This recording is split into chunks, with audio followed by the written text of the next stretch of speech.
সবজি হয়ে গেছে, একদম শুকনো শুকনো করে বানাইছি। কি মাছ এটা? এটা হলো ফলি মাছ। ফলি মাছ এটা ভাজিছো? এটা কি হবে রেসিপি? এটা হচ্ছে চচ্চড়ি।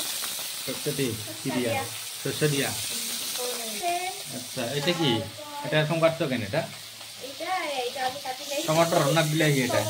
টমেটো, আলু, ধনিয়া পাতা, মটরশুঁটি। আচ্ছা, আর এটা এখানে কি কি আছে? আদা, রসুন, পেঁয়াজ। আদা, রসুন, পেঁয়াজ, মরিচ। এখানে দিয়ে দিলাম সোমবারে জিরা। আলু করতে লাগে নাকি সেই? এটা কালো হলে আলু দিয়ে দিব। তারপরে এটা আলু। আচ্ছা,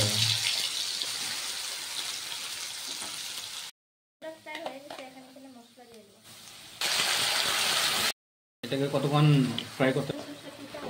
আচ্ছা, কত মিনিট? Up 2-3 minute.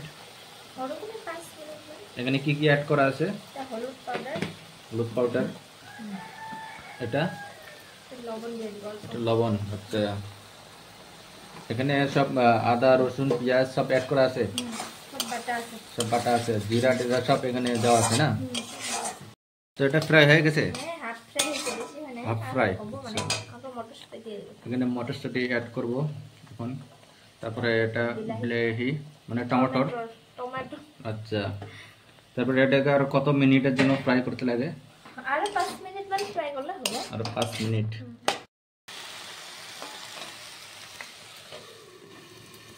তো প্রায় 5 মিনিট হয়ে গেছে, এখন দেখবো ফ্রাই হয়ে গেছে। আচ্ছা, এখানে জল একটু অ্যাড করবো।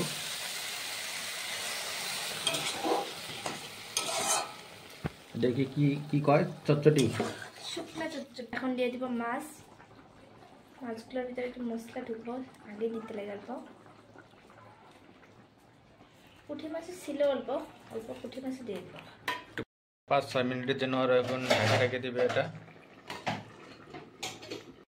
তো দেখতে পারছো আমার মাছের সবজি হয়ে গেছে, একদম শুকনো শুকনো করে বানাইছি। তোমরা এইভাবে বানাবা, এইভাবে বানাই খেয়ে দেখবা কি কিরকম লাগে। তো আমার রেসিপিটা কিরকম লাগলো প্লিজ ভালো লাগলে সাবস্ক্রাইব করো, আর তোমরা একবার বানিয়ে দেখবা কিরকম হয়।